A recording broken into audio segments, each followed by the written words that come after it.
अच्छा छात्रों, फिर से सभी छात्रों को बड़े घर की बेटी या पीयूसी प्रथम वर्ष का पहला कहानी या गद्य भाग जो प्रेमचंद द्वारा लिखी हुई बड़े घर की बेटी, इस कहानी के साथ आपको स्वागत करता हूँ।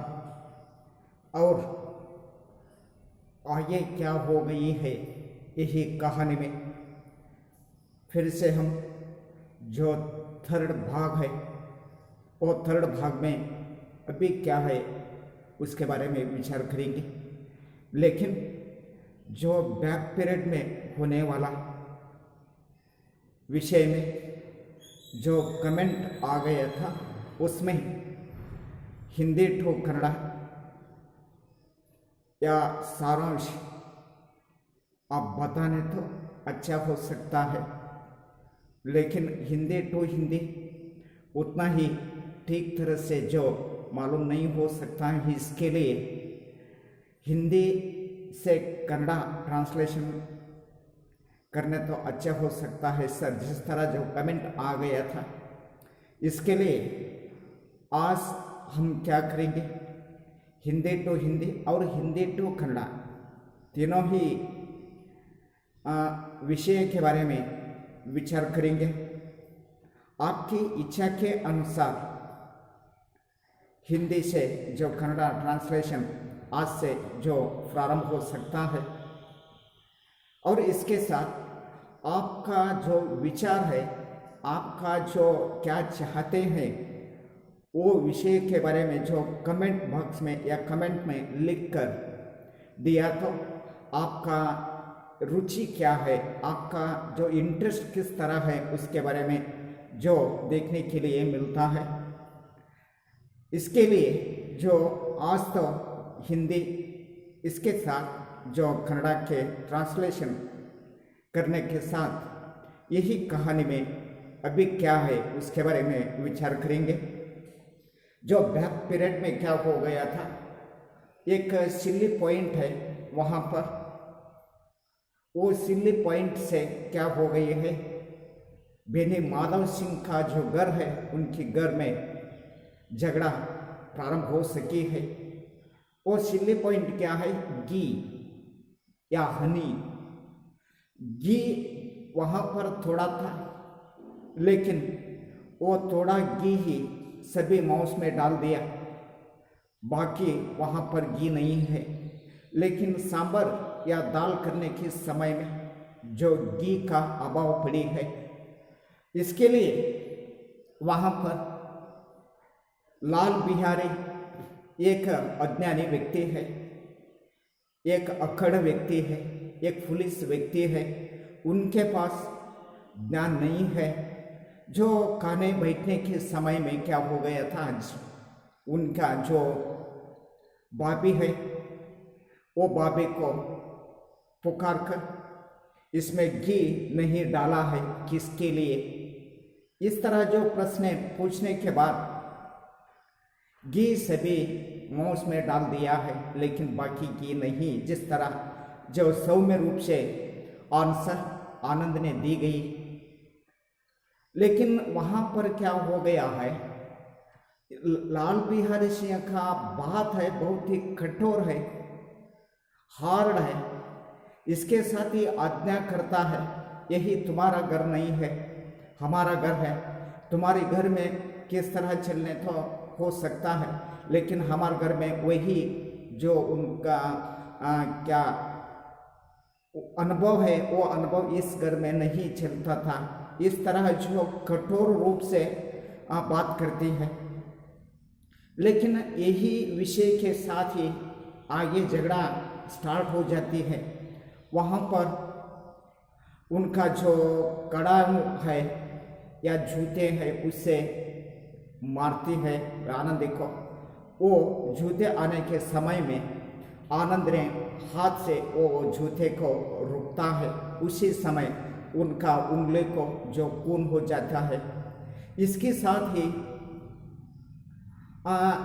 जो कुछ न कुछ तरफ से जो बहुत ही हार्ड रूप से जो गालियाँ देती है वही सहन कर आनंद ने चुपचाप उनका जो रूम है या कमरे है वो कमरे में बैठ सकता है और बैठती है।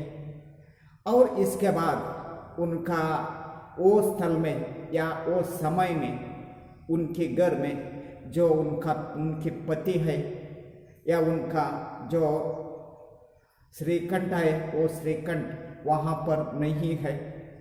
वो काम करने के लिए बाहर जाता है 1 हफ्ता। उसी समय ये घटना वहाँ पर हो गई है।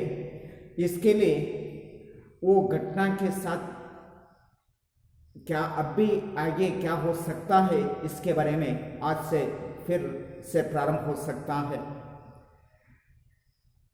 श्रीकंठ सिंह शनिवार को घर आया करते थे। श्रीकंठ कहे तो आनंद का पति है। वो श्रीकंठ ने रोज शनिवार उनका घर है, उनका घर आया करता था, घर को आया करता था। बृहस्पति की यह घटना हुई थी। ये घटना किस कौन दिन में हुआ? बृहस्पति कहे तो ಬುಧವಾರ ಅಲ್ಲಿ ಅವರ ಮನೆಯಲ್ಲಿ ಏನಾಯಿತು ಅಂತಂದರೆ ಒಂದು ಸಣ್ಣದಾಗಿರುವಂತಹ ವಿಷಯಕ್ಕೋಸ್ಕರವಾಗಿ ಏನು ಜಗಳ ಆಯ್ತಲ್ಲ ಅದು ಎಲ್ಲಿ ತನಕ ಮುಂದುವರಿಯಿತು ಅಂತಂದರೆ ಆ ಚಪ್ಪಲಿಂದ ಹೊಡೆದಿರೋ ತನಕ ಮುಂದುವರಿಯಿತು. ಆದರೂ ಕೆಲವೊಂದು ತುಚ್ಛ ನುಡಿಗಳನ್ನು ಆಡಿಸ್ಕೊಂಡು ಅವಳು ಬಯಸ್ಕೊಂಡು ಆ ಕೈಗೆ ಅಥವಾ ಬೆರಳಿಗೆ ಒಂದು ರಕ್ತದ ಗಾಯಿಯನ್ನು ಮಾಡಿಕೊಂಡು ತನ್ನ ರೂಮಿನಲ್ಲಿ ಕುಳಿತುಕೊಂಡು ಏನು ಮಾಡ್ತಿದ್ಲು ಅಂದ್ರೆ ತನ್ನ ಒಂದು ಪತಿ ಬರುವ ಹಾದಿಯನ್ನು ಕಾಯ್ತಾ ಇದ್ಲು. ಏಕೆಂತಂದರೆ ಅವನು ಪ್ರತಿ ಶನಿವಾರಕ್ಕೊಮ್ಮೆ ಊರಿಗೆ ಬರ್ತಿದ್ದ. ಅಲ್ಲೇ ತನಕ ಅವನು ತನ್ನ ಬೇರೆ ಕೆಲಸಗಳೇನಿರ್ತಾವಲ್ಲ ಆ ಕೆಲಸಗಳನ್ನು ಮುಗಿಸುವಾಗೋಸ್ಕರವಾಗಿ ವಾರಗಟ್ಟಲೆ ಅವರು ಏನು ಮಾಡ್ತಿದ್ದ ಅಂತಂದ್ರೆ ಮತ್ತೊಂದು ಸ್ಥಳಕ್ಕೆ ಹೋಗಿಬಿಡ್ತಿದ್ದ. ಇವತ್ತು ಬರಬೇಕು ಅಂತಂದರೆ ಈ ಘಟನೆ ನಡೆದಿದ್ದು ಬುಧವಾರ ದಿವಸ ಅವ್ರ ಮನೆಯಾಗ ಆ ಘಟನೆ ನಡೆದಿತ್ತು. ಅಂದರೆ 2 ದಿನಗಳವರೆಗೆ ನಿರಂತರವಾಗಿ ಆ ಪತಿಯ ಬರುವಿಕೆಯ ದಾರಿಯನ್ನು ಏನು ಮಾಡಬೇಕಾಗಿತ್ತು ಅಂತಂದರೆ ಇಲ್ಲಿ ಆನಂದಿ ಕಾಯಬೇಕಾಗಿತ್ತು ಅಂತ. 2 दिन तक आनंदी कोप भवन में रही. 2 दिन तक आनंदी किस तरह रही है? कोप भवन या अच्छा भवन नहीं, यह शांत भवन नहीं है, कोप भवन में रहना पड़ेगा. क्योंकि लिए वहाँ पर पिछले दिन क्या हो गई है? वहाँ पर दुर्घटना हो गई है, वहाँ पर एक घटना हो गई है, उनके घर में एक झगड़ा हो गई है. 2 ದಿನಗಳವರೆಗೆ ಆನಂದಿ ಏನು ಮಾಡಬೇಕಾಯಿತು ಅಂದರೆ ಆ ಒಂದು ಸಿಟ್ಟು ಅನ್ನುವಂಥದ್ದೇನಿದೆ, ಕ್ರೋಧ ಅಂತ ಏನಿದೆ ಅದರಲ್ಲಿಯೇ ಕಾಲ ಕಳಿಬೇಕಾಗಿತ್ತು ಅಂತವಳು. ತದನಂತರ ನ ಕುಚ್ ಖಾಯ ನ ಪಿಯ ಉನ್ಕೆ बाट देखती रही. न पीना न खाना, ಊಟನೂ ಇಲ್ಲ ನೀರಡಿಕೆನೂ ಇಲ್ಲ, ಒಂದು ಹನಿ ನೀರನ್ನು ಕುಡಿಲಿಲ್ಲ, ಒಂದು ಸ್ವಲ್ಪವೂ ಊಟ ಮಾಡಲಿಲ್ಲ. ಏಕೆಂದರೆ ಆ ಬೈಗಳು ಅನ್ನುವಂಥವೇನಿವೆ ಅಲ್ಲ, ಆ ಬೈದಿರ್ತಕ್ಕಂಥ ಶಬ್ದಗಳೇನದವಲ್ಲ ಅವೇ ಈಕಿನ ಹೊಟ್ಟಿ ಅನ್ನುವಂಥದ್ದು ತುಂಬಿತ್ತು ಅಂತ ಹೇಳ್ಬೋದು. ನೀರು ಕುಡಿಬೇಕಂದ್ರೂ ಸಹಿತ ಒಂದು ಹನಿ ನೀರು ಗಂಟ್ಲಲ್ಲಿ ಇಳಿತಿರಲಿಲ್ಲ. ಸ್ವಲ್ಪ ಏನಾದರೂ ಊಟ ಮಾಡಬೇಕು ಅಂದ್ರೆ ಹೊಟ್ಟೆ ತುಂಬಿದ ಹಂಗನೇ ಇತ್ತು ಅಂತ ಹೇಳ್ಬೋದು, ಹಸಿವೆ ಆಗ್ತಿರಲಿಲ್ಲ. ಏಕೆಂದರೆ ಅಷ್ಟೊಂದು ಅವಳಿಗೆ ಏನಾಗಿತ್ತು, ಈ ಒಂದು ಘಟನೆ ಮನಸ್ಸಿನ ಮೇಲೆ ಪರಿಣಾಮ ಬೀರಿತ್ತು. ಆ ಘಟನೆ ಪರಿಣಾಮ ಬೀರಿದ್ರಿಂದ ಯಾವುದಕ್ಕೂ ಮನುಷ್ಯ ಆಸೆ ಪಡಲ್ಲ. ಯಾವುದಾದ್ರೂ ಒಂದು ಘಟನೆ ಮನಸ್ಸಿನ ಮೇಲೆ ಅಗಾಧ ಪರಿಣಾಮ ಬೀರಿತು ಅಂತಂದ್ರೆ ನಿಮ್ಗೆ ಹಸಿವು ನೀರಡಿಕೆ ಅನ್ನುವಂಥದ್ದು ಹೊರಟು ಹೋಗಿಬಿಡುತ್ತಲ್ಲ. ಅಂಥ ಪರಿಸ್ಥಿತಿ ಯಾರಿಗಾಗಿತ್ತಿಲ್ಲಿ ಅಂತಂದರೆ ಆನಂದಿಗೆ ಆಗಿತ್ತು. ಅವಳು ಕೇವಲ ಏನು ಮಾಡ್ತಿದ್ಲು ಅಂದ್ರೆ ತನ್ನ ಪತಿ ಬರುವಿಕೆಯ ದಾರಿಯನ್ನೇ ಮಾತ್ರ ಕಾಯ್ತಾ ಇದ್ಲು. ಅದು ಒಂದು ಮಾತ್ರ ಗಮನ ಕೊಟ್ಟು ನೋಡ್ತಾ ಇದ್ಲು, ಇನ್ಯಾವುದ್ರ ಪರಿವು ಅನ್ನುವಂಥದ್ದು ಆನಂದಿಗೆ ಇರ್ತಾ ಇಲ್ಲ. अंत में शनिवार को वह नियमानुसार संध्या समय घर आए और बाहर बैठकर कुछ इधर उधर की बातें, कुछ देश काल संबंधी समाचार तथा कुछ नए मुकदमे आदि की चर्चा करने लगी. ಹಾಗೂ ಹೀಗೂ 2 ದಿನ ಕಳೆಯಿತು. 2 दिन कಳೆದ ನಂತರ 2 दिन बीत गए। 2 दिन बीत गए के बाद शनिवार आया।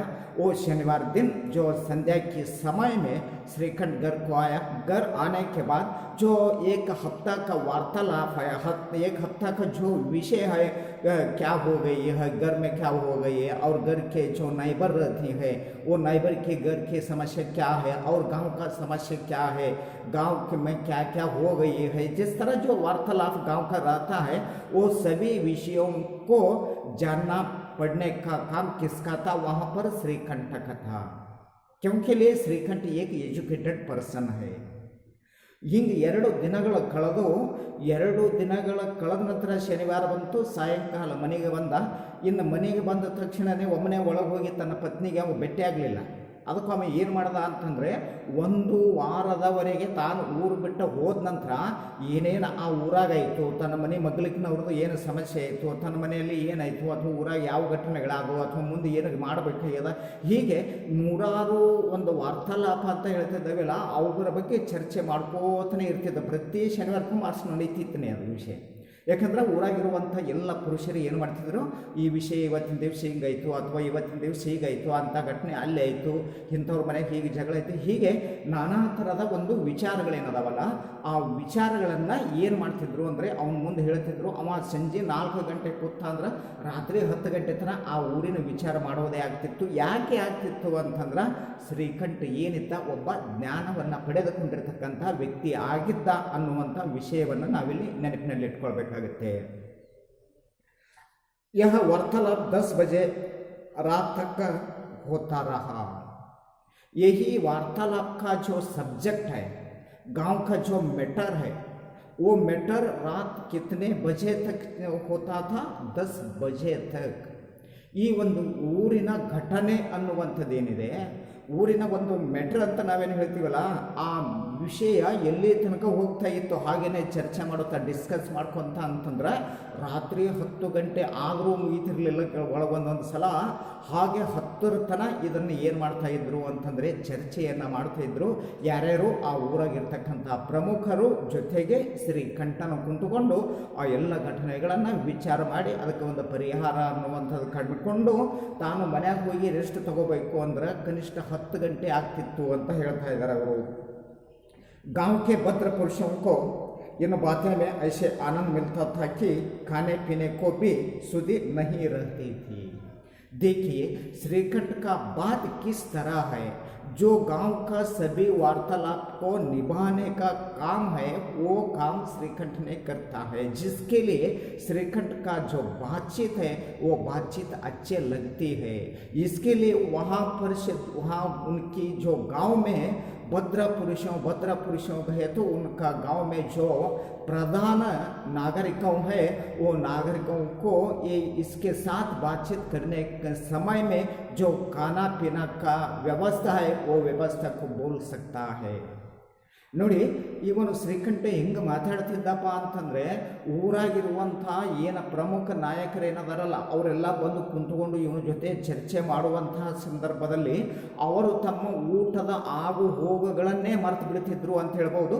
ಎಷ್ಟೊಂದು ಎಲ್ಲ ಜನರಿಗೆ ಶ್ರೀಕಂಠನ ಬೆರೆತುಕೊಂಡಿದ್ದ, ಎಲ್ಲರ ಜೊತೆಗೆ ಹಂಚಿಕೊಂಡಿದ್ದ, ಅವನು ಎಲ್ಲರ ಜೊತೆಗೆ ಬೆರೆತುಕೊಂಡು ಹೋಗ್ತಾ ಇದ್ದ, ಅವರ ಕಷ್ಟಗಳಿಗೆ ಯಾವ ರೀತಿಯಾಗಿ ಸ್ಪಂದನೆ ಮಾಡ್ತಾ ಇದ್ದ ಅನ್ನುವಂಥದ್ದು ನಾವಿಲ್ಲಿ ಅರ್ಥ ಮಾಡಬೇಕಾಗುತ್ತೆ. ಇವನ ಜೊತೆ ಶ್ರೀಕಂಠನ ಜೊತೆ ಮಾತಾಡುವಂಥ ಅವಧಿ ಒಳಗೆ ಅವರು ಏನು ಮಾಡ್ತಿದ್ರು ಅಂತಂದರೆ ತಮ್ಮ ಮನೆಯ ಏನು ಆಗು ಹೋಗುಗಳದಾವಲ್ಲ ಅವೆಲ್ಲ ಮರ್ತೇ ಬಿಡ್ತಿದ್ರಂತ. ಅವರು ಊಟ ನೀರು ಅನ್ನುವಂಥದ್ದು ಸಹಿತ ಮರೆತು ಇವನ ಮಾತುಗಳನ್ನು ಕೇಳ್ತಾ ಇದ್ರು. ಅಂದರೆ ಈ ಶ್ರೀಕಂಠ ಅನ್ನುವಂಥ ವ್ಯಕ್ತಿ ಎಷ್ಟೊಂದು ಒಳ್ಳೆಯವನಾಗಿರಬಹುದು ಅಂತ ನಾವಿಲ್ಲಿ ಕಲ್ಪನೆ ಮಾಡಬೇಕಾಗತ್ತೆ. श्रीकंठ को पिंड छुड़ाना मुश्किल हो जाता था। पिंड छुड़ाना अंत अर्थ बरते, यही मुहावरे है हिंदी में। मुहावरे कहे तो अलग होना, ये व्यक्ति को छोड़कर बाहर जाना। इसका मतलब क्या हो सकता है? मुहावरे में पिंड छोड़ना यही अर्थ हो सकता है। पिंड छोड़ना यहाँ पर बिडुगड़े, रिलीज, ये वहाँ पर रहने वाले सभी व्यक्तियों को जो आपस में अलग होना काम है वो काम बहुत ही मुश्किल हो सकते हैं. ಯಾಕಂತಂದರೆ ಅಲ್ಲಿ ಎಲ್ಲರೂ ಕುತ್ಕೊಂಡಾಗ ಅದನ್ನು ಮುಗಿಸ್ಬೇಕು ಅಥವಾ ಅದರಿಂದ ಬಿಡುಗಡೆ ಆಗಬೇಕು ಅಥವಾ ಅದರಿಂದ ನಾವು ಹೊರಗೆ ಬರಬೇಕು ಅಂದ್ರೆ ಆಗಲ್ಲ. ಅಷ್ಟೊಂದು ಡೀಪಾಗಿ ಏನು ಮಾಡ್ತಾಯಿದ್ರು, ಆ ಒಂದು ವಿಷಯವನ್ನು ಚರ್ಚೆ ಮಾಡ್ತಾಯಿದ್ರು ಅಂತ ಹೇಳ್ಬೋದು. ಯಾವಾಗ ಇದು ಕೂಡಿರ್ತಕ್ಕಂಥ ಸಭೆ ಏನದ ಅದು ಯಾವಾಗ ಮುರಿತದ ಅಥವಾ ಯಾವಾಗ ಅವರು ಆಗಲ್ತಾರ, ತಮ್ಮ ಮನೆಗೆ ಯಾವಾಗ ಹೋಗ್ತಾರ ಅನ್ನುವಂಥದ್ದು ನಿರ್ದಿಷ್ಟವಾಗಿ ಯಾರಿಗೆ ಗೊತ್ತಾಗ್ತಿರ್ಲಿಲ್ಲ ಅಂತ ಹೇಳ್ಬೋದು. ಅದಕ್ಕೋಸ್ಕರವಾಗಿ ಇಲ್ಲಿ ಪಿಂಡ್ ಚುಡಾನ ಅನ್ನುವಂಥ ಒಂದು ಮುಹಾವರೆಯನ್ನು ಇಲ್ಲಿ ಪ್ರೇಮ್ಚಂದ್ ಅವರು ಅದನ್ನು ಬಳಸಿಕೊಂಡಿದ್ದಾರೆ. ಜೊತೆಗೆ ये 2-3 घंटे आनंद ने बड़े कष्ट से काटे, ये समय 2-3 घंटे बीत गए, वो 2-3 घंटे समय है, वो समय आनंद ने बहुत ही कष्ट के साथ वहाँ पर निभाना पड़ने का आवश्यकता है. ಈ 2-3 ತಾಸು ಏನದವಲ್ಲ, ಸಂಜೆ 4 ಗಂಟೆ ಭಾಳ ಆದ್ರೆ 5 ಗಂಟೆ ಆಗಿರ್ಬೋದು, 5 ಗಂಟೆಯಿಂದ ರಾತ್ರಿ 10 ಗಂಟೆವರೆಗೆ ಒಂದು 3-4 ತಾಸುಗಳವರೆಗೆ ಆನಂದಿ ಒಳಗೆ ಕುಂತ್ಕೊಂಡೇ ಯಾವಾಗ ನಮ್ಮ ಪತಿ ಒಳಗೆ ಬರ್ತಾನ ಅಥವಾ ನಮ್ಮ ಮಾಲಕರ ಒಳಗೆ ಯಾವಾಗ ಬರ್ತಾರ ಅವ್ರ ಮುಂದೆ ನಾನು ಯಾವಾಗ ಈ ವಿಷಯ ಹೇಳಿ ಅನ್ನುವಂಥ ಆತುರತೆ ಆನಂದಿಗಿತ್ತು. ಆದರೆ ಇತ್ತ ಕಡೆ ಏನದ ಊರ ಜನರಲ್ಲಿ ಇರುವಂತಹ ಸಮಸ್ಯೆಗಳೇನು ಅದಕ್ಕೆ ನಾನು ಸ್ಪಂದನೆ ಮಾಡಬೇಕು ಅನ್ನುವಂಥದ್ದು ಮತ್ತೊಂದು ಕಡೆ ಅದ. ನೋಡಿ ಲೇಖಕರು ಯಾವ ರೀತಿಯಾಗಿ ಅಲ್ಲಿ ಇದನ್ನು ಹಿಡಿದಿದ್ದಾರೆ ಅಂತ ನಾವಿಲ್ಲಿ ಬಹಳ ಸೂಕ್ಷ್ಮವಾಗಿ ವಿಚಾರ ಮಾಡಬೇಕಾಗುತ್ತೆ. ಒಂದು ಕಡೆ ಆನಂದನಿಗೆ ಯಾವ ರೀತಿಯಾಗಿ ಸಮಸ್ಯೆ ಇದೆ, ಊರಿನ ಆಗು ಹೋಗುಗಳ ಸ್ಪಂದನೆಗೆ ಮಾಡಬೇಕು. ಇನ್ನೊಂದು ಏನಿದೆ ಅಂತಂದರೆ ತನ್ನನ್ನೇ ನಂಬಿಕೊಂಡು ಬಂದಿರತಕ್ಕಂಥ ಒಂದು ವಸ್ತು ಅಂದರೆ ಒಂದು ಜೀವಿತ ಇವತ್ತು ಕಥೆ ಏನಾಗಿದೆ ಅಂತಂದರೆ ಅಲ್ಲಿ ದುಃಖದ ಮಡಿಲಿನಲ್ಲಿದೆ. ಅಂದ್ರೆ ಎರಡಿತ್ರ ಅಂತ ಹೇಳ್ತಾ ಇದ್ದಾರೆ. ಅಂದರೆ ಶ್ರೀಕಂಠನಿಗೆ ಇವತ್ತು 2 ದಡಗಳದಾವ. ಇವತ್ತು ಊರ ಕಡೆ ಒಂದು ವಿಚಾರ ಮಾಡಬೇಕು, ತನ್ನ ಪತ್ನಿದು ಒಂದು ವಿಚಾರ ಮಾಡಬೇಕು. ಅವನ ಪತ್ನಿದು ವಿಚಾರ ಇನ್ನೂ ಏನಿದೆ ಅನ್ನುವಂಥದ್ದೇ ಗೊತ್ತಿಲ್ಲ. ಕೇವಲ ಅವ ಏನು ಮಾಡ್ಲಿಕ್ಕತ್ತಾನೆ ಇಲ್ಲಿ ಅಂತಂದ್ರೆ ತನ್ನ ಊರಿನ ಆಗು ಹೋಗುಗಳ ಬಗ್ಗೆನೇ ಚರ್ಚೆ ನಡೆದದ. 10 ಗಂಟೆ ಆಯಿತು, ಒಳಗಲ್ಲಿ ತನ್ನ ಪತ್ನಿ ಏನು ಮಾಡ್ತಾ ಇದ್ದಾಳೆ ಅಂತಂದರೆ ಈ ತನ್ನ ಯಜಮಾನ ಒಳಗೆ ಬರುವ ಹಾದಿಯನ್ನು ಕೈಕೊಂತ 2-3 ಗಂಟೆಗಳವರೆಗೆ ಕಾಲನ್ನು ಕಳೆದ್ವು ಅಂತ. किसी तरह भोजन का समय आया, ಅಷ್ಟು ಆಗೋದ್ರೊಳಗಾಗಿ ಇನ್ನು ರಾತ್ರಿ ಸಂದರ್ಭದಲ್ಲಿ ಏನು ಮಾಡಬೇಕು ಅಂದರೆ ಊಟ ಮಾಡಿ ಮಲ್ಕೋಬೇಕಲ್ಲ. ಆ ಊಟ ಮಾಡಿ ಮಲ್ಕೋಬೇಕಾದ್ರೆ ಯಾರ ಜೋಡಿ ಜಗಳ ತೆಗೆದು ಉಪವಾಸ ಮಾಡ್ಕೊಳ್ಳೋದಿರ್ತದ, ಹಾಗೇನು ಉಪವಾಸ ಮಾಡ್ಕೊಳ್ಳೋದಿರಲ್ಲ. ಅದಕ್ಕೋಸ್ಕರವಾಗಿ ಇಲ್ಲಿ ಊಟ ಮಾಡಬೇಕು. ಜಗಳ ಆಗ್ಯದ ಅಂತಂದರೆ ಊಟ ಮಾಡೋದೇ ಮಲ್ಕೊಳ್ಳೋದು ಹೆಂಗೆ, ಊಟ ಮಾಡಬೇಕಲ್ಲ. ರಾತ್ ಕಾ ಸೋ ಭೋಜನ ಕಾ ಸಮಯ ಹೋ ಗಯಿ और ಪಂಚಾಯತ್ ಊಟಿ, ರಾತ್ರಿ ಸಮಯ ಆಯಿತು, ಊಟದ ಒಂದು ಮಾಡಬೇಕು ಅಂತ ರಾತ್ರಿ 10 ಗಂಟೆ ಆಗಿದೆ. ಇನ್ನೆಲ್ಲರೂ ತಮ್ಮ ಮನೆಗೆ ಹೋಗಿ ಊಟ ಮುಗಿಸ್ಕೊಂಡು ಇನ್ನು ಮನ್ಕೋಬೇಕಲ್ಲ. ಅದಕ್ಕೋಸ್ಕರ ಆ ಕೂಡಿರ್ತಕ್ಕಂಥ ಪಂಚಾಯತಿ ಏನಿದೆ, ಸಮಿತಿ ಏನಿದೆ, ಸಭೆ ಏನಿದೆ ಅದನ್ನು ಮುರಿಯಿತು ಅಥವಾ ಅದನ್ನು ಮುಗಿಸಿದ್ರು ಅಂತ ಅದಕ್ಕೆ ಸಮಾಪ್ತಿ ಅನ್ನುವಂಥದ್ದು ಕೊಟ್ಟರು. ಏಕಾಂತ ಹೂವ, ಎಲ್ಲರೂ ಎದ್ದು ತಮ್ಮ ಮನೆಗೆ ಹೋಗಿಬಿಟ್ರು. ವहाँ पर एकदम साइलेंट हो गई है. और तो लाल बिहारी ने कहा, ನಿಮ್ಮ ಮಗ್ಗಲು ಕೂತಿದ್ದ ಅನ್ಎಜುಕೇಟೆಡ್ ಪರ್ಸನ್ ಯಾರು ಅಂತಂದರೆ ಲಾಲ್ ಬಿಹಾರಿ ಸಿಂಗ್ ಕುಂತ್ಕೊಂಡಿದ್ದ, ಅಣ್ಣನ ಮಗ್ಗಲಿಗೆ ಕುಂತ್ಕೊಂಡಿದ್ದ. ಅವ ಸಣ್ಣಗೆ ತಂದು ಏನದ ವಿಚಾರ ಅದನ್ನು ಎತ್ತಲಕ್ಕೆ ಚಾಲೂ ಮಾಡಿಬಿಡ್ತಾನೆ. ಏನಂತ ಹೇಳ್ತಾನೆ, तो लाल बिहारी ने कहा, भैया आप जरा भाभी को समझा दीजिएगी, मुझे संभल कर बातचीत किया करे, नहीं तो एक दिन अनर्थ हो जाएगा. ಅವ ಏನಂತ ಹೇಳ್ದ, ಅಣ್ಣ ವೈನಿ ಏನದಾರಲ್ಲ ಅಥವಾ ಬಾಬಿ ಏನದಾರಲ್ಲ ಅವರಿಗೆ ಒಂದು ಸ್ವಲ್ಪ ನಾಲ್ಗಿಗೆ ಲಗಾಮ್ ಹಾಕಬೇಕು. ನೋಡಿ ಬಳಸುವಂಥ ಶಬ್ದ ಹೆಂಗಿದೆ ಅಂತಂದರೆ ನಾಲ್ಗಿಗೆ ಲಗಾಮ್ ಹಾಕಬೇಕು ಅಂತಂದರೆ ಭಾಳ ಹಾರ್ಡಾಗಿರುವಂಥ ಪದ. ಸೌಮ್ಯವಾಗಿ ಮಾತಾಡಬೇಕು ಅಥವಾ ನಿನ್ನ ಹೆಂಡತಿಗೆ ಸ್ವಲ್ಪ ಮಾತಾಡೋದು ಕಲಿಸಪ್ಪ ಅಂದ್ರೆ ಅರ್ಥ ಬೇರೆ ಆಗ್ತಿತ್ತು. ಬಟ್ ಅದನ್ನು ಬಳಸಲಿಲ್ಲ, ಒರಟಾಗಿರುವಂಥ ರೀತಿಯಲ್ಲಿ ಶಬ್ದಗಳನ್ನು ಬಳಸಿಕೊಂಡು ಅದನ್ನು ಹೇಳ್ತಾ ಇದ್ದಾನೆ.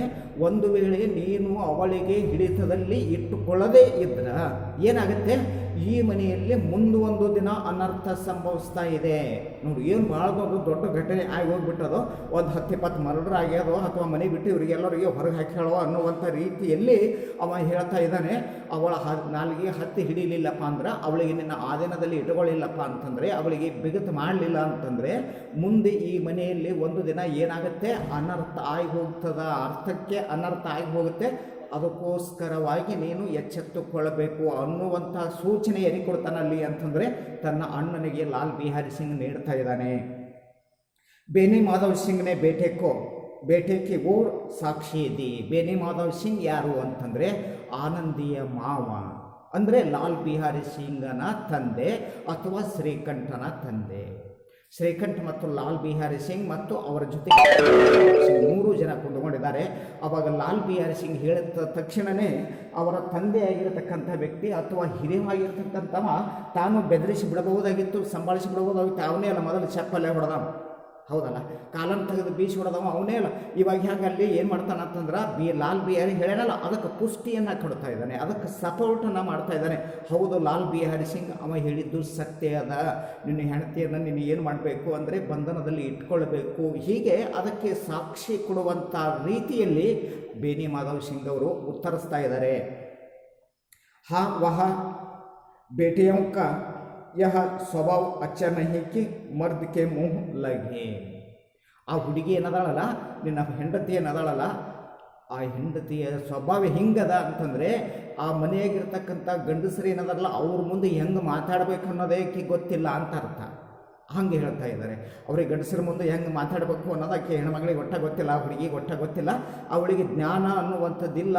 ಹೀಗೆ ಕೆಲವೊಂದು ಬಿರು ನುಡಿಗಳ ಮುಖಾಂತರವಾಗಿ ಬೇನಿ ಮಾಧವ್ ಸಿಂಗ್ ಅವರು ಜೊತೆಗೆ ಲಾಲ್ ಬಿಹಾರಿ ಕೂಡ್ಕೊಂಡು ಏನು ಮಾಡ್ತಾರೆ ಅಂತಂದರೆ ಆ ವಿಷಯ ಅನ್ನುವಂಥದ್ದು ಅಲ್ಲಿ ಶ್ರೀಕಂಠನ ಮುಂದೆ ಅದನ್ನು ಬಿತ್ತರಿಸ್ತಾರೆ ಅಥವಾ ಶ್ರೀಕಂಠನ ಮುಂದೆ ಹೇಳ್ತಾ ಇದ್ದಾರೆ. ಅವ್ರು ಇಸ್ಕೆ ಸಾಥ್ लाल बेरे वह बड़े घर की बेटी है तो हम भी कोई कुर्मी कहारी नहीं है. ಅವಳು ಬಡೇಗರಕ್ಕೆ ಭೇಟಿ, ಬಡೇಗರ್ ಅನ್ನುವಂಥ ಶಬ್ದ ಬರುತ್ತೆ ಇಲ್ಲಿ. ಬಡೇಗರ್ ಅಂತಂದ್ರೆ ದಯವಿಟ್ಟು ವಿದ್ಯಾರ್ಥಿಗಳೇ ದೊಡ್ಡ ಮನಿ ಅಂತ ಇಲ್ಲಿ ಕಲ್ಪನೆ ಮಾಡ್ಕೋಬೇಡಿ, ಮನಸ್ಸು ದೊಡ್ಡದು ಅಂತ ಅರ್ಥ. ನಮ್ಮ ಮನಸ್ಸು ದೊಡ್ಡದಿತ್ತು ಅಂದ್ರೆ ನಮ್ಮ ಮನೆ ದೊಡ್ಡ ತಾನೇ ಆಗಿರುತ್ತೆ. ಮನೆ ದೊಡ್ಡದಿದ್ದು ಮನಸ್ಸು ಸಣ್ಣದಿತ್ತು ಅಂತಂದ್ರೆ ದೊಡ್ಡ ಮನೆತನ ಅಂತ ಅನಿಸ್ಕೊಳ್ಳಲ್ಲ. ಬಡೇಗರ್ ಅಂತ ಬಡೇಗರ್ ಕ ಬೇಟ ಯಾ ಬಡೇಗರ್ ಕ ಬೇಟಿ ಅಂತ ಅನಿಸ್ಕೋಬೇಕಾಗಿತ್ತು. ದೊಡ್ಡ ಮನೆತನದ ಹುಡುಗ, ದೊಡ್ಡ ಮನೆತನದ ಹುಡುಗಿ ಅಂತ ಅನಿಸ್ಕೋಬೇಕಾಗಿತ್ತು. ಅಂದ್ರೆ ನಮ್ಮ ರೀತಿ ನೀತಿಗಳೇನದವಲ್ಲ, ನಮ್ಮ ಆಚಾರ ವಿಚಾರಗಳೇನದವಲ್ಲ, ನಮ್ಮ ಸಂಸ್ಕೃತಿ ಏನದಲ್ಲ, ಅದು ಒಳ್ಳೆಯದಾಗಿದ್ರೆ ಮಾತ್ರ ಏನಿದೆ ಅಂತಂದರೆ ದೊಡ್ಡ ಮನೆತನದ ಹುಡುಗರು ಅಂತ ಅನಿಸ್ಕೊಳ್ಳೋಕ್ಕೆ ಸಾಧ್ಯ, ದೊಡ್ಡ ಮನೆತನದ ಹುಡುಗಿಯರು ಅಂತ ಅನಿಸ್ಕೊಳ್ಳೋಕ್ಕೆ ಸಾಧ್ಯ. ಯಾವಾಗ ನಮ್ಮ ಆಚಾರ ವಿಚಾರಗಳು ಇರಲ್ಲ, ನಾವು ಸಂಸ್ಕೃತಿಯನ್ನು ಬಿಟ್ಟು ಯಾವಾಗ ಹೊರಗೆ ಬರ್ತೀವಿ, ಮರ್ಯಾದೆಯನ್ನು ಬಿಟ್ಟು ಹೊರಗೆ ಬರ್ತೀವಲ್ಲ, ಆವಾಗ ನಾವು ದೊಡ್ಡ ಮನೆತನದವರು ಅನಿಸಲ್ಲ. ನೀವು ಅಂತಸ್ತಿನಲ್ಲ 10 ಅಂತಸ್ತು ಬಿಲ್ಡಿಂಗ್ ಕಟ್ಟಿಸಿದ್ರೆ ನಿಮಗೆ ದೊಡ್ಡ ಮನೆತನದವರು ಅನ್ನಲ್ಲ. ಯಾವಾಗ ಅಂತಾರ ಅಂದ್ರೆ ನಿಮ್ಮ ಮನೆ ಸಣ್ಣದಿರೋ ಲೆಕ್ಕ, ಬಟ್ ನಿಮ್ಮ ಆಚಾರ ವಿಚಾರಗಳು, ನಿಮ್ಮ ಸಂಸ್ಕೃತಿ, ನಿಮ್ಮ ರೀತಿ ನೀತಿಗಳು, ನಿಮ್ಮ ನಡವಳಿಕೆಗಳು ಏನದಾವ ಇವು ಒಳ್ಳೆಯ ಗುಣಮಟ್ಟದಲ್ಲಿ ಕೂಡಿಕೊಂಡಿರ್ತಕ್ಕಂಥವಿರಬೇಕು. ಅಂದಾಗ ಮಾತ್ರ ಏನಾಗುತ್ತೆ, ನಾವು ಆ ಒಂದು ಪದವಿಯನ್ನು, ಆ ಒಂದು ಹೆಸರನ್ನು ಪಡೆದುಕೊಳ್ಳಕ್ಕೆ ಸಾಧ್ಯ ಇದೆ. ಅದಕ್ಕೋಸ್ಕರವಾಗಿ ಅಂತಿರ್ತಾರೆ ನೋಡ್ರಿ, ಏನಂತಾರಪ್ಪ ಅಂತಂದ್ರೆ ನಾವೇನಾದರೂ ಕೆಟ್ಟ ಕೆಲಸ ಮಾಡಿದೆವು ಅಂದ್ರೆ ನಿಮ್ಮ ಅಪ್ಪ ಅವ್ವ ಎಷ್ಟು ಚಲೋ ಮನುಷ್ಯರು ಅದರಲ್ಲೇ ನೀ ಅಂತ ಹುಟ್ಟಿದಿ ಅಂತಾರ, ಒಳಗೆ ಹಿಂಗೂ ಅಂತಾರ. ಅಥವಾ ಕೆಲವೊಂದು ಸಂದರ್ಭದಾಗ ಜಗಳ ಆಗ್ತಿರ್ತಾವ, ನಿಮ್ಮ ಮನ್ಯಾಗ ನಡೆದಿರ್ತಾವ, ಅವಾಗ ಹೆಣ್ಮಕ್ಳು ಅಂತ ಇರ್ತಾರೆ, ಮರ್ಯಾದೆಸ್ತರ ಮನೆ ಹೆಣ್ಮಗಳದಾಳ್ರಿ, ಆಕಿ ಭಾಳ ದೊಡ್ಡ ಮನೆತನದ ಹೆಣ್ಮಗಳದಾಳ, ಅದಕ್ಕೋಸ್ಕರ ಅವಳು ತಾಳ್ಕೊಳಕತ್ತಾಳ ಅಥವಾ ನುಂಗುಲಕತ್ತಾಳ, ಇಷ್ಟೆಲ್ಲ ಕಷ್ಟಗಳನ್ನು ಸಹಿಸ್ಕೊಳ್ಳಕತ್ತಾಳ ಅಂತಿರ್ತಾರಲ್ಲ. ಇಂಥ ಮಾತುಗಳನ್ನು ನೀವು ಕೇಳಿರ್ಬೋದು. ಅಂದರೆ ಅಲ್ಲಿ ಬಡತನ ಶ್ರೀಮಂತಿತನ ಅನ್ನುವಂಥದ್ದು ಮುಖ್ಯ ಅಲ್ಲ. ಯಾವುದು ಅಂತಂದರೆ ಮನೆತನ ಹೆಂಗಿರಬೇಕು ಅಂದ್ರೆ ಮರ್ಯಾದಸ್ಥ ಮನೆತನ ಇರಬೇಕು, ಗೌರವಸ್ಥ ಕುಟುಂಬವಾಗಿರಬೇಕು, ಅಥವಾ ಅಲ್ಲಿ ಆಚಾರ ವಿಚಾರಗಳನ್ನು ಹೊಂದಾಣಿಕೆ ಇರುವಂಥ ಸ್ಥಳವಾಗಿರಬೇಕು, ರೀತಿ ನೀತಿಗಳನ್ನು ಇರುವಂತಹ ಸ್ಥಳವಾಗಿರಬೇಕು. ಹೀಗೆಲ್ಲನ ಅಂಶಗಳನ್ನು ಒಳಗೊಂಡಿರ್ತಕ್ಕಂಥ ಮನೆತನದ ಹುಡುಗಿ ಯಾವುದು ಅಂತಂದರೆ ಆನಂದಿ ಅನ್ನುವಂಥದ್ದು. ಅದಕ್ಕೋಸ್ಕರವಾಗಿ ಇಲ್ಲಿ ಬಡೇಗರ್ಕಿ ಭೇಟಿ ಅನ್ನುವಂಥ ಒಂದು ಹೆಸರನ್ನು ಪ್ರೇಮಚಂದ್ ಅವರು ಏನು ಮಾಡಿದ್ದಾರೆ, ತಮ್ಮ ಕಥೆಗೆ ಕೊಟ್ಟಿದ್ದಾರೆ. ಬಹಳ ಒಂದು ಸಾರ್ಥಕವಾಗಿರ್ತಕ್ಕಂಥ ಒಂದು ಹೆಸರು ಅಂತ ಹೇಳ್ತಾ ಇದ್ದೀವಿ. ಅವರು ಅಂತಾರೆ ಇಲ್ಲಿ, ಅವರು ಬಡೇಗರಿಕೆ ಭೇಟಿಯಾಗಿದ್ದರು ಅಂದರೆ ಇವರು ಹೆಂಗೆ ತುಲನೆ ಮಾಡ್ತಾರೆ, ಇವರು ಹೆಂಗೆ ಆಳಿದಾರೆ ಅಂದ್ರೆ ಬಡೇಗರಿಕೆ ಅಂದರೆ ದೊಡ್ಡ ಮನೆತನ, ಎತ್ತರ ಮನೆತನ, ಎಂತ 5-6 ಅಂತಸ್ತಿನ ಬಿಲ್ಡಿಂಗ್ ಇರುವಂಥ ಮನೆತನಕ್ಕೆಂದ್ರೆ ಇವ್ರ ಜ್ಞಾನ ಅಟ್ಟಿ ಅದಲ್ಲ ಅಲ್ಲ. ಅಲ್ಲಿ ಹಂಗೆ ಅಳತೆ ಮಾಡ್ತಾರೆ. ನಾವೇನು ಹಂಗೇನು ಕಡಿಮೆ ಕುಲದಾಗ ಜನಿಸಿದವ್ರತಕ್ಕಂಥವ್ರಲ್ಲ ಅನ್ನುವಂಥ ಒಂದು ವ್ಯಂಗ್ಯ ನುಡಿ ಆ ಶ್ರೀಕಂಠನಿಗೆ ತಿಳಿಸ್ತಾ ಇದಾರ ಅನ್ನುವಂಥವು ಇಲ್ಲಿ ಅರ್ಥ ಆಗುತ್ತೆ. ಅದರ ಜೊತೆಗೆ ಶ್ರೀಕಂಠನೇ ಚಿಂತಿತ್ ಸ್ವರ ಮೇ ಪೂಛ ಆಖಿರ್ ಬಾತ್ ಕ್ಯಾ ಹುಯಿ. ಶ್ರೀಕಂಠನಿಗೆ ಇಷ್ಟೆಲ್ಲ ಕೇಳಿದ ನಂತರ ಏನಾಯಿತು ಅಂತಂದರೆ ಒಂದು ರೀತಿಯಿಂದ ಚಿಂತೆಯಾಗಿ ಮುಂದೆ ಮತ್ತೆ ಏನು ಘಟನೆ ಆಗಿದೆ ಅಂತ ಕೇಳ್ತಾನೆ. ಅವಾಗಲ್ಲಿ ಲಾಲ್ ಬೇರ್ ನೆ ಕಹಾ ಕುಚ್ ಭಿ ನಹಿ, ಯವ್ ಹಿ आप ही आप ಉಳಿಸ್ಬಿಡಿ, ಮತ್ತೇನಾಗಿಲ್ಲ, ನಾವು ಅಷ್ಟೇ ಇಡಬೇಕು ಅಥವಾ ಅದನ್ನು ಮುಚ್ಚಾಕಬೇಕು, ನಮ್ಮ ಮನೆ ನಡೆದಿರ್ತಕ್ಕಂಥ ಘಟನೆ ಅಲ್ಲಿಗೆ ಬಂದ್ ಮಾಡಬೇಕು ಅಂತ ಮಾಡದೆ ಹೋಗ್ರೆ ನಿನ್ನೆ ಹೆಣ್ತಿ ಇದಾಳಲ್ಲ ಅಥವಾ ನಿನ್ನ ಧರ್ಮಪತ್ನಿ ಅನ್ನೋದಲ್ಲ ಅವಳು ಸುಮ್ಮನೆ ಕುಂಡಿರಲಿಲ್ಲ, ಉಲ್ಜಾಪಿಡಿ ಅಂತ ಹೇಳ್ತಾರೆ. ಅದನ್ನು ಊರು ತುಂಬ ಎಲ್ಲ ಯಾರು ಅಂದ್ರೆ ನಿಮ್ಮ ಮನೆಯವರೇ ಅಂತ. ಈ ರೀತಿಯಾಗಿರುವಂಥ ಒಂದು ವಿಷಯವನ್ನು ಏನು ಮಾಡ್ತಾಳಲ್ಲಿ ಅಂತಂದರೆ ಅವರು ತನ್ನ ಆ ಶ್ರೀಕಂಠನ ಮುಂದೆ ಹೇಳ್ತಾ ಇದ್ದಾರೆ. ಶ್ರೀಕಂಠನಿಗೆ ಈ ವಿಷಯ ಅನ್ನುವಂಥದ್ದು